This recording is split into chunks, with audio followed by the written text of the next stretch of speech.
Screen দেখা যায় না? না স্যার।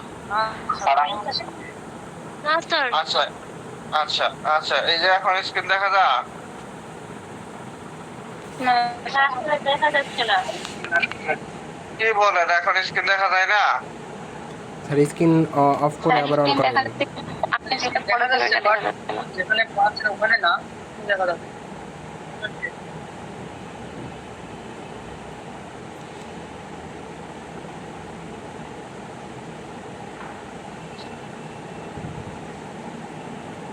আচ্ছা, এই যে এখন এখন দেখা যায় না?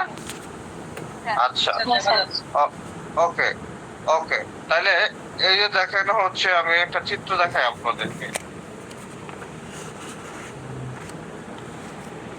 এই চিত্রটা দেখা যাইতেছে, এটা একটা বরফ কুণ্ডলী, এটা একটা বরফের কুণ্ডলী। তারপরে এই চিত্রে এইখানে দেখা যাইতেছে একটা দাগ, একটা দাগ দেখা যাইতেছে না? দেখা যাইতেছে এই দাগটা হচ্ছে পানির অংশ, এটুকু হচ্ছে পানি, এটুকু হচ্ছে পানি, এটুকু কি পানি, এটুকু হচ্ছে পানি। পানির মধ্যে এতটুকু কি বরফ ডুবকা আছে, আর এই অংশটুকু পানির মধ্যে ভাসমান আছে। এই অংশটুকু কি পানির মধ্যে ভাসমান আছে। ঠিক এইরকম একটা রোগ হইলে বা আমাদের কমিউনিটির যে যে রোগগুলো থাকে, হ্যাঁ, ওই রোগের আপনার হচ্ছে এই অংশটুকু দেখতে পারে, আর এতটুকু অংশই দেখা যায় না। মানে ওই রোগের যে লক্ষণ প্রকাশিত হয়, ভয়াবহতা যে প্রকাশিত হয়, তার মধ্যে মাত্র এতটুকু বোঝা যায়। ধরেন হচ্ছে আপনার যদি একটা ফুট হয়, হ্যাঁ, আপনার ঘাড়ে যদি একটা ফুট হয় ছোট, এতটুকু আপনার ঘাড়ে বা শরীরে হচ্ছে দেখা যাইতেছে। বাকি ভিতরে যে সে আরো এত বড় অংশটুকু, এটুকু কিন্তু আমরা দেখতে পাইতেছি না, আমরা দেখতে পাইতেছি না, ঠিক না? ঠিক এইরকম আমাদের সমাজে যত রোগ হয়, তার ধরন হচ্ছে এই সামান্য যত অংশটুকু দেখা যায়, এতটুকু দেখা যায়। আর এই বাকি অংশটুকু কি, এই বাকি অংশটুকু কি, এইটুকু দেখা যায় না। What the physician seen symptom, মানে অর্থাৎ ডাক্তাররা যতটুকু যে লক্ষণ, যতটুকু লক্ষণ দেখতে পারে, আর এইটুকু কি এই প্রি সিমটমিক ডিজিজ গুলো বা এতটুকু কি ডাক্তাররা দেখতে পারে না। কথা বুঝতে পারছেন? কথা বুঝতে পারছেন? আচ্ছা, এই জন্য যে ঠিক এইরকম একটা আইস, হ্যাঁ, একটা আইস যেরকম হচ্ছে আইস বার্স, হ্যাঁ, যেরকম পানির মধ্যে হচ্ছে আপনার এই ডুবে থাকে, হ্যাঁ, ধরেন এটা একটা আইসবার, সম্পূর্ণ একটা আইসবার, এতটুকু পানির মধ্যে ডুবে আছে আর এতটুকু বাইশা আছে। এই এতটুকু কি ডুবন্ত, এতটুকু দেখা যায় না। ঠিক রোগের কি সিমটমিক লক্ষণগুলো কি একটুকু ফিজিশিয়ানরা দেখতে পায় না, ডাক্তাররা দেখতে পায় না। হ্যাঁ, এতটুকু যেরকম পানির মধ্যে আমরা দেখতে পারি, হ্যাঁ, একটা বরফ, ঠিক এতটুকু কি হচ্ছে ডাক্তাররা রোগ কি দেখতে পারে। কথা বুঝতে পারছেন? জি স্যার। ওকে, তাইলে এই জন্যই এটার নাম হয়েছে কি আইসবার্স অফ ডিজিজ। এই জন্য এটার নাম হয়েছে কি আইসবার্স অফ ডিজিজ। কথা ক্লিয়ার? বুঝতে পারছেন? আচ্ছা, দেখি এখানে আপনার এই ডেফিনেশন গুলো কি বলছে, দেখেন। The icebergs of disease is a concept closely related to spectrum of disease. আচ্ছা, স্পেকট্রাম অফ ডিজিজ আমরা পড়ে আসছিলাম, মনে আছে? স্পেকট্রাম অফ ডিজিজ, রোগের বর্ণালী। অর্থাৎ একটা আসল কি, মানে মানে আপনার ধরন হচ্ছে পজিটিভ হেলথ, পরে আসিল বেটার হেলথ, পরে কি আসিল, পরে কি আসিল বলেন তো? মানে ফ্রি ফ্রম ইলনেস হেলথ, হ্যাঁ, freedom from sickness. Freedom from sickness, অর্থাৎ ধরো হচ্ছে আপনার বডিতে রোগ নাই, হ্যাঁ, রোগ নাই। একটা পজিটিভ হেলথ বলতে কি বোঝায়? আপনার বডিতে সামান্য কিঞ্চিত পরিমাণ কোনো ঘাটতি নাই। আপনার দেখতে যেরকম লম্বা, আপনার হচ্ছে হাইটটা হচ্ছে মানে আপনার হচ্ছে বডির ব্যালেন্সের সাথে, আপনার ওজনের সাথে, আপনার হাইটে ঠিক আছে, আপনার হাইটের সাথে আপনার ওজন ঠিক আছে, আপনি খুব তীক্ষ্ণ, আপনি খুব মেধাবী, আপনি খুব বিষণ্ণ না, হ্যাঁ, আপনার হচ্ছে কোনো ধরনের কোনো ডিফেক্ট নাই, আপনি খুব ভালো শুনতে পারেন, আপনার আইকিউ ভালো কাজ করতেছে, মানে পরিপূর্ণ শারীরিকভাবে আপনি সুস্থ মানুষ, কোনো দিক দিয়া বিন্দু পরিমাণ কোনো হচ্ছে অসুবিধা নাই। এটা হচ্ছে কি, এটা হচ্ছে পজিটিভ হেলথ। বেটার হেলথ কি, বেটার হেলথ হচ্ছে ধরেন আপনার এই সামান্য হচ্ছে কোনো ব্যাপারে আপনার পরিপূর্ণই ভালো। তারপরে ধরেন হচ্ছে আপনার ওজন অনুসারে, হ্যাঁ ধরেন আপনার ওজন অনুসারে আপনার কিনা সরি আপনার ওয়াইট অনুসারে আপনার ওজনটা একটু বেশি থাকতে পারে, হ্যাঁ বাট আপনার পরিপূর্ণ ভালো, পরিপূর্ণ ভালো, এটা হচ্ছে বেটার হেলথ। আর ফ্রিডম ফ্রম সিকনেস কি, ধরেন আপনার হাইট অনুসারে আপনার স্বাস্থ্যটা একটু বেশি, বাট আপনার শরীরে কোনো রোগ বালাই নাই। আপনি হচ্ছে ধরেন আপনার খাবার দাবারে কিছুটা রেস্ট্রিকশন আছে, রোগ বালাই নাই কিন্তু খাবার দাবারে কিছু রেস্ট্রিকশন আছে। অথবা আপনি একটু হ্যাংলা পাতলা, কোনো রোগ বালাই নাই, বাট আপনি একটু হ্যাংলা পাতলা, হ্যাঁ এটা হচ্ছে কি ফ্রিডম ফ্রম সিকনেস। এরপরে কি, এরপরে আপনার হচ্ছে কি আপনার মাইল্ড সিকনেস, হ্যাঁ তারপরে হচ্ছে আপনার কি আছে, এরপরে আপনি ছিলেন কি যে আননন ডিজিজ, হ্যাঁ অর্থাৎ ধর হচ্ছে আপনার যে রোগ হয়েছে রোগটা জানা নাই। এরপরে কি, এরপরে হচ্ছে আপনি ডেথ মানে মারা গেছেন, ডেথ মারা গেছেন, মানে এটা হচ্ছে রোগের 3টা ধাপ আর এটা হচ্ছে ভালো থাকার 3টা ধাপ। এই 6টা ধাপের, এই 6টা ধাপই হচ্ছে স্পেকট্রাম অফ হেলথ। এই 6টা ধাপই হচ্ছে কি স্পেকট্রাম অফ হেলথ। এই যে এই যে হচ্ছে আপনার আমরা আইসবার্গস অফ ডিজিজ করতেছি, এটা কিছুটা কি এই স্পেকট্রাম অফ হেলথের সাথে কি জড়িত, যে এতটুকু হচ্ছে ভালো, এতটুকু কি মন্দের দিক। এটা হচ্ছে ধরানো হচ্ছে যে পজিটিভ হেলথ, হ্যাঁ তারপরে হচ্ছে আপনার বেটার হেলথ বা ফ্রিডম সিকনেসের দাম, আর এতটুকু কি আপনার হচ্ছে ওই অসুস্থতার দাম, তাই না? এই কথাটার সাথে কিছুটা কি এটা রিলেটেড আছে, এই কথা এখানে বলছে। The iceberg disease is concept closely related to spectrum of disease according to which disease in a community may be compared with an iceberg. কথা বুঝতে পারছেন? ওকে, এটা হচ্ছে স্পেকট্রাম অফ ডিজিজের সাথে কিছুটা কি ক্লোজ বা রিলেটেড। আর এই জিনিসটা হচ্ছে আপনার আইসবার্গ যে আমাদের সোসাইটির যে রোগ আছে, সোসাইটিতে according to which disease is community may be compared with iceberg, অর্থাৎ এই কমিউনিটির রূপটা কি হচ্ছে সম্ভবত আইসবার্গের সাথে কি আইসবার্গের সাথে তুলনা করা যায়, সম্ভবত আইসবার্গের সাথে তুলনা করা যায়, এই কথাটা এখানে বুঝাইছে। বুঝতে পারছেন? আচ্ছা, ভুল করে আমরা আর হচ্ছে জয়েন্ট নেব না,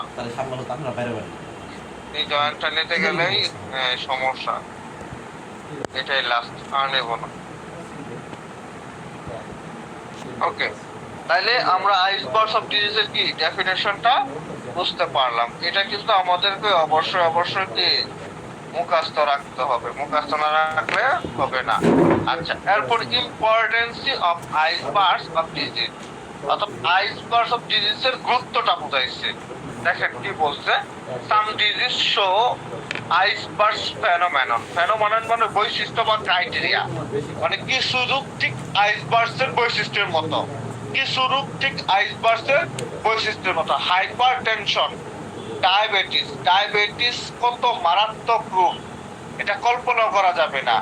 এটা শরীরের ভিতরে আপনাকে কিভাবে ক্ষতিকর করতেছে, হ্যাঁ আপনি যদি দেখেন উপর থেকে দেখেন, তাইলে মনে করেন যে আপনার হচ্ছে ওই যে যেরকম হচ্ছে একটা বরফের সামান্য, হ্যাঁ আইসবার্গ সামান্য দেখা যায়, ঠিক এইরকম উপর থেকে এটা সামান্য দেখা যায়, সামান্য বোঝা যায়, কিন্তু এটা ভিতরে খুব মারাত্মক একটা জিনিস। যেরকম ওই যে সিংহবাগ বা বেশিরভাগই কি বরফ নিচের দিকে ডুববে থাকে, ঠিক এইটা রূপটাও কি এই রূপটা ঠিক মানে নিচের দিকে ডুববে থাকে, আমরা খুব কম বুঝি। বুঝতে পারছেন? এনিমিয়া, রক্ত শূন্যতা, তাহলে হাইপার টেনশন, ডায়াবেটিস, এনিমিয়া, এগুলো কি ডাইরেক্ট আইসবার্গ ফেনোমেননের সাথে মিলে যায়। আচ্ছা, এরপর আপনার হচ্ছে আর দেওয়ার প্রয়োজন নাই, 2 নম্বর লাইনে চলে যাবেন। The epidemiologist is concerned, epidemiologist মানে কি রোগতত্ত্ববিদ, রোগতত্ত্ববিদ, বুঝতে পারছেন? অর্থাৎ যারা রোগ নিয়ে গবেষণা করে এরা হচ্ছে ইপিডেমিওলজিস্ট, রোগতত্ত্ববিদ। হ্যাঁ, এই ইপিডেমিওলজিস্ট ইজ কনসার্ন, যদি বলে আই এম কনসার্ন মানে আমি শঙ্কিত বা হচ্ছে আমি অবগত, তাই না? এরকম epidemiologist is concern with submerge or hidden part of iceberg, অর্থাৎ একটা রূপ হচ্ছে আপনার মানে এই যে যেরকম হচ্ছে বরফটা পানি নিচে যতটুকু হচ্ছে আপনার ডুববে আছে, বরফের সিংহভাগ বেশিরভাগই পানি নিচে ডুববে হয় না, ডুববে আছে। ঠিক এরকম একটা ইপিডেমিওলজিস্টটাও খুব শঙ্কিত চিন্তিত যে যে আইসবার যেরকম ডুববে আছে এরকম রোগটাও কি কতটুকু ডুবে আছে, যার কারণে কি ওইটার মানে ওই রোগের হচ্ছে প্রকরণটা বা এই রোগ কত বড় ক্ষতি করতে পারে এটা সহজে বোঝা যায় না। বাট এটা সিংহভাগ কি ডুববে আছে, এই জন্য কি আমি কনসার্ন, আমি আতঙ্কিত, তাই না? যেখানে কি হয় না হয় এটাই বলছে the epidemiologist is concerned with submerged or hardened part of ice because this part constitute an important undiagnosed reservoir of infection or disease in a community। কারণ হচ্ছে এই পার্টের অংশটুকুই হচ্ছে গুরুত্বপূর্ণ আনডায়াগনোজ, মানে ওই যে আমি যে বললাম যে এখানে ভিতরে কি আছে না আছে এটা তো আমি জানি না, এই জন্য কি এটা আনডায়াগনোজ রিজার্ভিয়ার অফ ইনফেকশন, মানে এটা ইনফেকশন করতে পারে আর ডিজিজ অফ দ্য কমিউনিটি। তারপরে লাইনটি বলছে the detection and control of submerge or hidden mass of disease is a major challenge to modern technique in the community medicine. অতএব আধুনিক কমিউনিটি মেডিসিনের মডার্ন টেকনিকে মানে আধুনিক টেকনিকের আপনার হচ্ছে এই মানে সাবমার্জ অংশটুকু এই ডুবন্ত অংশটুকু কতটুকু হচ্ছে কন্ট্রোল করা যাবে, কতটুকু ডিফেকশন করা যাবে, কতটুকু দূরণ করা যাবে, এইটা হচ্ছে আপনার একটা খুব বড় ধরনের চ্যালেঞ্জ। আমি কথাটা আবার সহজ বাংলায় আমি আপনাদেরকে বুঝায় বলতেছি, সবাই বুঝেন। ওকে, আমরা নতুন একটা রেকর্ড শুরু করি। ওকে, আচ্ছা, এখন আমি আপনাদেরকে যেই গুরুত্বপূর্ণ টপিকসে কথা বলবো সেই গুরুত্বপূর্ণ টপিকসের নাম হচ্ছে আইসবার্গস অফ ডিজিজ বা আইসবার্গস ফেনোমেনন অফ ডিজিজ। মনে করেন যে আপনি যদি একটা আইসবার্গ পানির মধ্যে ফালান, তখন একটা আইসক্রিমে ফালান, খেয়াল করে দেখবেন একটা আইসক্রিম ফালাইলে আইসক্রিমের 80 থেকে 90% ডুববে যাবে। অর্থাৎ ওই ডুবন্ত অংশ কি আপনি দেখতে পারবেন না, দেখতে পারবেন না। হ্যাঁ, বাট যে অংশটুকু আপনার উপরে আছে ওই অংশটুকু আপনি দেখতে পারবেন। হ্যাঁ বলেন। স্যার আপনি রেকর্ডিং চালু করছেন না তো? রেকর্ডিং চালু করছি, আবার রেকর্ডিং চালু করছি। ওকে, হ্যাঁ অন করেন নাই, রেকর্ডিং হচ্ছে না। আরে রেকর্ড হচ্ছে, এই যে রেকর্ড হচ্ছে। স্ক্রিন আটকে গেছে এটা বলতে পারেন, হ্যাঁ স্ক্রিন আটকে গেছে এটা বলতে পারেন, বাট আমি রেকর্ড করতেছি। কি এক যন্ত্রণার মধ্যে পড়লাম, কি একটা সিস্টেম যে কেমনে মোবাইলে হইলো বুঝলাম না, আগে তো এরকম হয়েছে না। আচ্ছা, যে গুরুত্বপূর্ণ আলাপ এখন আমরা, আচ্ছা এইটুকু আমরা স্ক্রিন অফ করে দিই। হ্যাঁ, আবার পুনরায় শুরু করি। হ্যাঁ, আপনারা এখন স্ক্রিন দেখতে পারতেছেন? আবার স্যার হইছে, আবার আটকে গেছে স্যার। ও আবার আটকে গেছে, তাই না? কি এক যন্ত্রণার মধ্যে পড়লাম। আচ্ছা, নতুন রেকর্ড শুরু করলে আবার আটকে যাব, বুঝছি। হ্যাঁ, তাইলে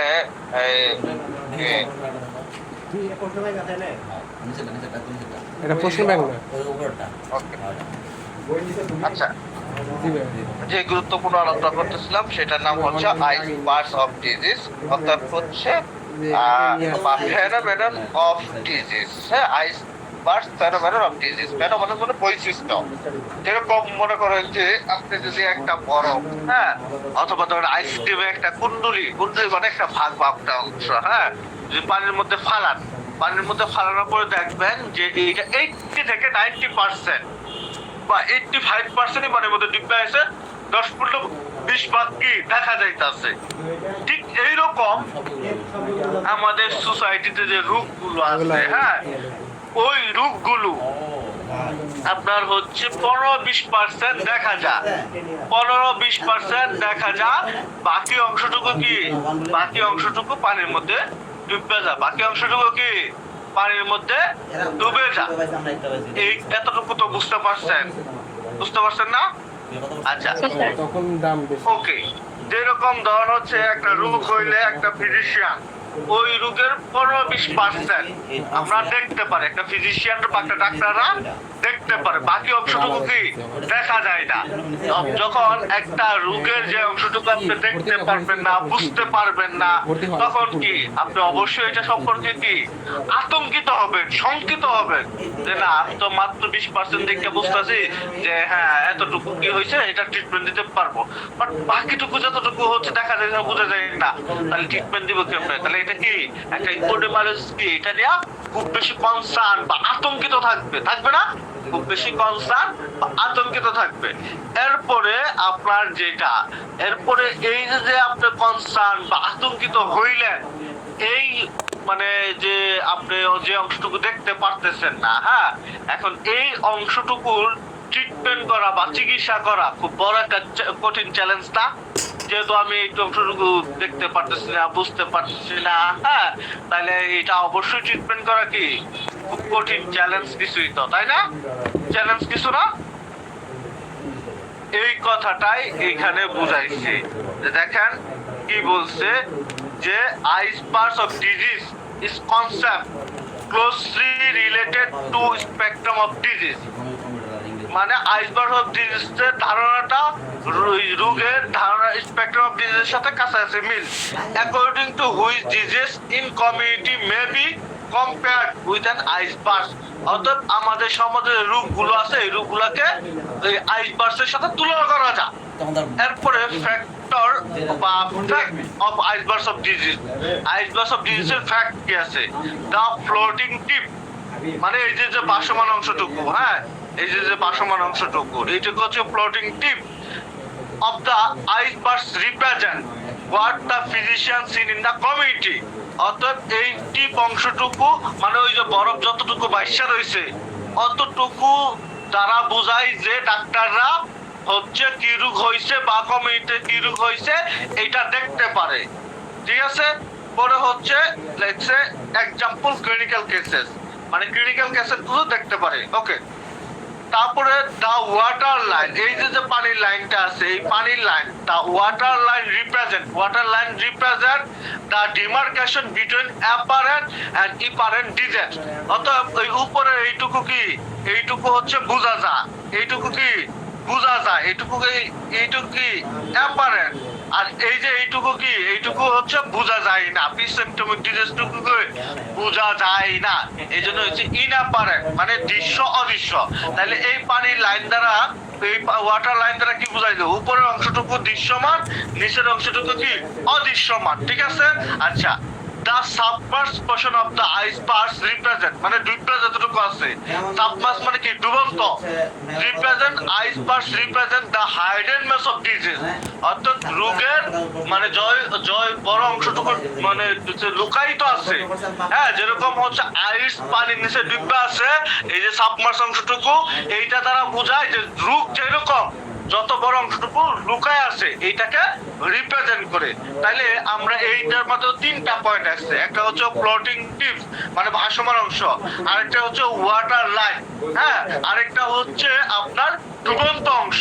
ডুবন্ত অংশ হচ্ছে প্রায় 80% বা 85% বা 90%, আর এটুকু হচ্ছে এই যে যেতটুকু দেখা যায় এটা 10-20 বা 20 বা 15% হবে, মানে 10-15% হবে, ঠিক আছে? তাহলে এইখানে দৃশ্যমান অংশ হচ্ছে মাত্র 10-15% মতো, অদৃশ্যমান অংশ হচ্ছে আপনার 80-85% মতো। এই দৃশ্যমান অংশ অদৃশ্যমান অংশটাকে কিভাবে তফাৎ করা হয়েছে? একটা পানির লাইনের মাধ্যমে। এই পানির লাইনের নিচে যতটুকু অতটুকু ডুবন্ত মানে অদৃশ্য, আর উপরে যতটুকু অতটুকু হচ্ছে দৃশ্য। ঠিক এরকম একটা বরফ যেরকম আপনার হচ্ছে এরকম একটু অংশ দেখা যায়, এরকম আমাদের সমাজে হ্যাঁ যতটুকু রোগ হয় অত এই সামান্য অংশ দেখা যায়। মানে কি এই ফ্লোটিং টিপস দ্বারা তাহলে বুঝলাম কি এইটা রোগকে রিপ্রেজেন্ট করে, ক্লিনিক্যাল কেসকে রিপ্রেজেন্ট করে, এটা ফিজিশিয়ান দেখতে পারে।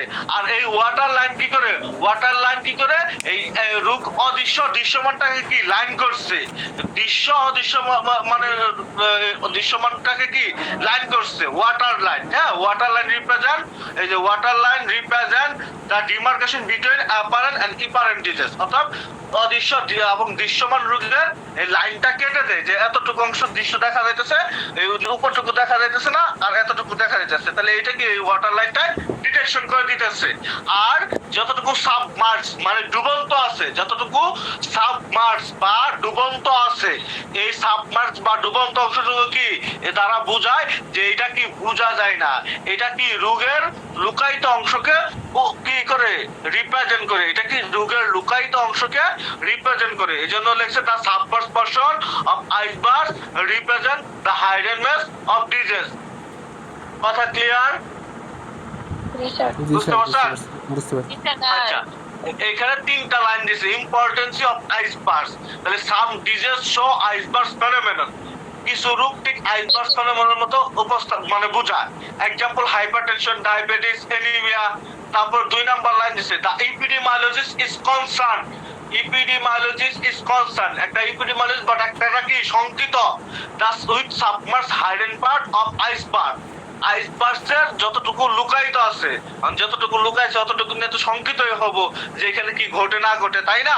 3 নাম্বার লাইন দিবেন the detection and control of submerge, মানে এই ডুবন্ত অংশ টুকু হচ্ছে কন্ট্রোল করা বা দূর করা। হ্যাঁ, বর্তমান আধুনিক কমিউনিটি মেডিসিনে খুব কি চ্যালেঞ্জের একটা ব্যাপার, এই কথাটা এখানে বলছে। The detection and control of submerge or hidenness of disease is major challenge to modern technique in community medicine. কথা বুঝতে পারছেন?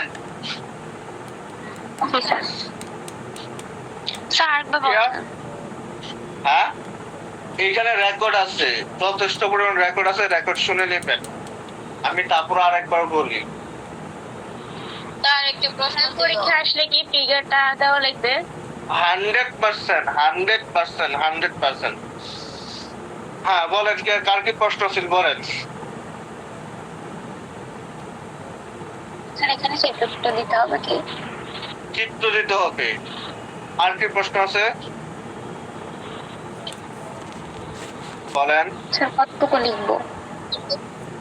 কতটুকু লিখবেন, কতটুকু লিখবেন অতটুকু তো আমি বলেই দিলাম যে কতটুকু লিখবেন।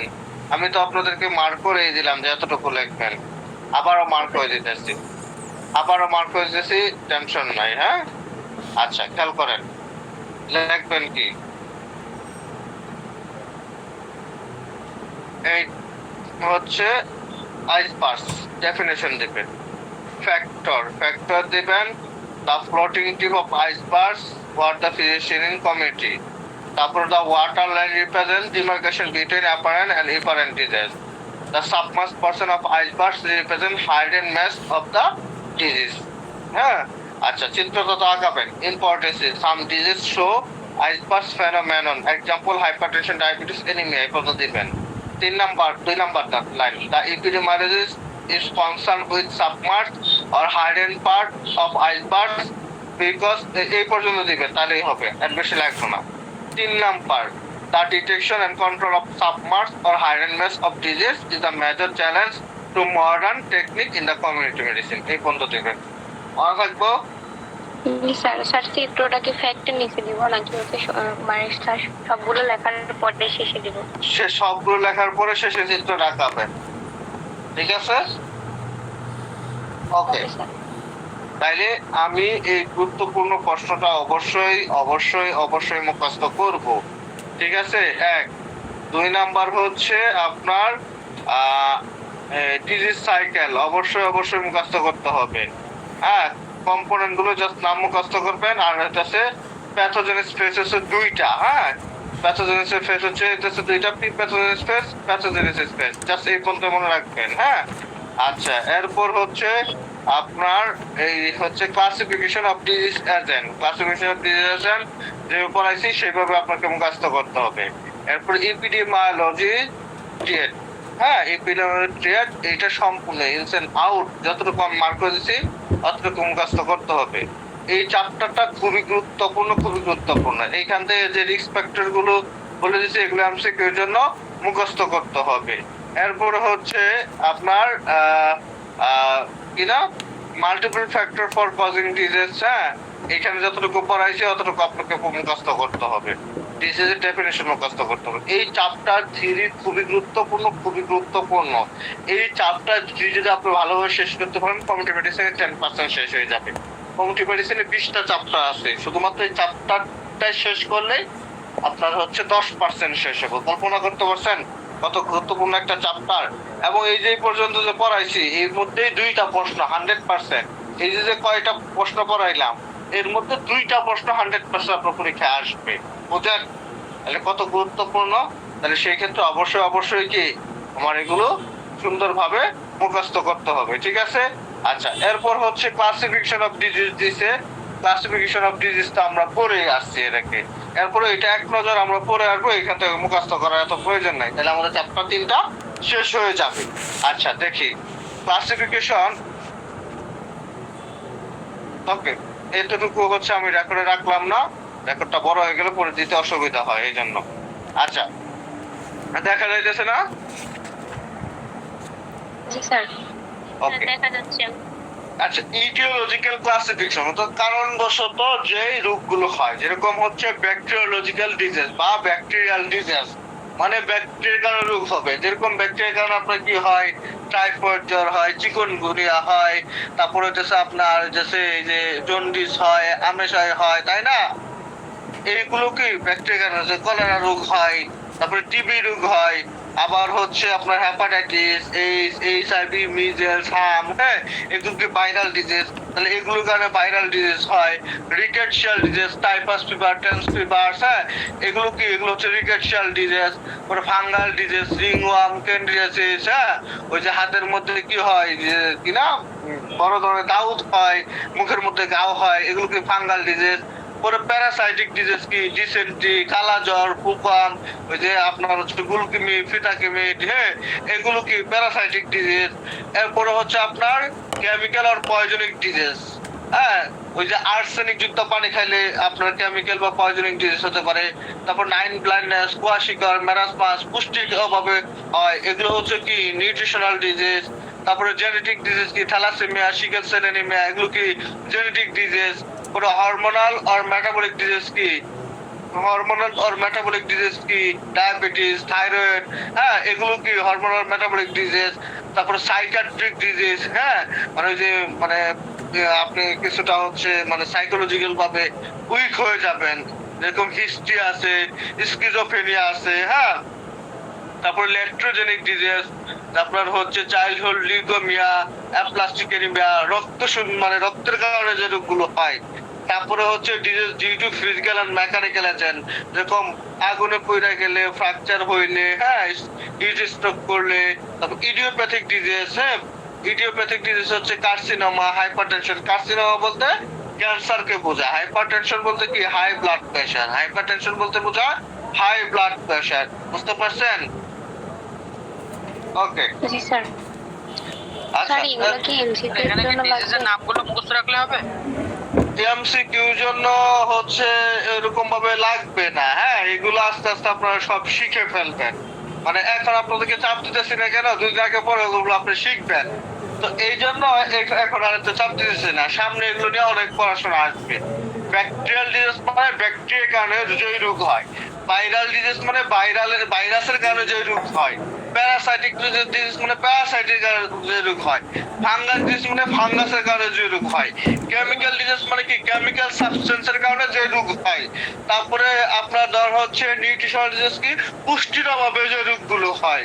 ইডিওপ্যাথিক মানে কি যেটার কারণ অজানা, ইডিওপ্যাথিক মানে কি যেটার কারণ অজানা, যেরকম ক্যান্সার কেন হয় অথবা হাইপারটেনশন কেন হয়, এটা নির্দিষ্ট কোনো কারণ নাই। বুঝতে পারছেন? জি স্যার। ওকে আচ্ছা এরপর হচ্ছে ICD, international classification of disease. যেরকম certain infectious and parasitic disease আছে। হ্যাঁ, আচ্ছা যাই হোক, এই লাইনটা আমি আপনাদের আপাতত এই পয়েন্টে স্কিপ করলাম। এগুলো পরবর্তীতে আমরা শিখতে পারবো। এগুলো রিটেনের জন্য খুব গুরুত্বপূর্ণ না। এমসিকিউ তো খুব বেশি প্রশ্ন এখান থেকে হয় না, ঠিক আছে? তো আপনাদেরকে আর বেশি প্যারা আজকে আমি দিলাম না। তাইলে চ্যাপ্টার 3 আমাদের কমপ্লিট। আমি চাইতেছি চ্যাপ্টার 3 পরীক্ষা নিব, কবে নিব, কিভাবে নিব, বলেন। কি বললেন আরেকবার বলেন। চ্যাপ্টার 3 পরীক্ষা নিব, কবে নিব, কিভাবে নিব, বলেন। স্যার 2 দিন পরে নেন তো, 2 বা 3 দিন পরে নিলে ভালো হবে। শনিবারের দিন নিলে 2 বা 3 দিন, শনিবারের দিন নিব। শুক্রবারে নিলে তো ভালো হয়। শনিবারের দিন। জি স্যার। শনিবারে তো ক্লাস বন্ধ, শুক্রবারে তো ক্লাস বন্ধ, শনিবারের দিন ঠিক আছে। আগামী শনিবারে আল্লাহ তাআলা যদি বাঁচায় রাখে, তখন কুক থেকে পশ্চিম, তারপরে কি টেকনাফ থেকে তেতুলিয়া, রূপসা থেকে পাথরিয়া, বাংলাদেশের যে প্রান্তে যে কোনো সমস্যা থাকুক, আমার পরীক্ষা কিন্তু হবে। স্যার এমসিকিউ পরীক্ষা ভাইবা দিবেন না এমসিকিউ? ভাইবা পরীক্ষা নিব, এমসিকিউ তো একটা নিছি, এটা ভাইবা নিব, ঠিক আছে?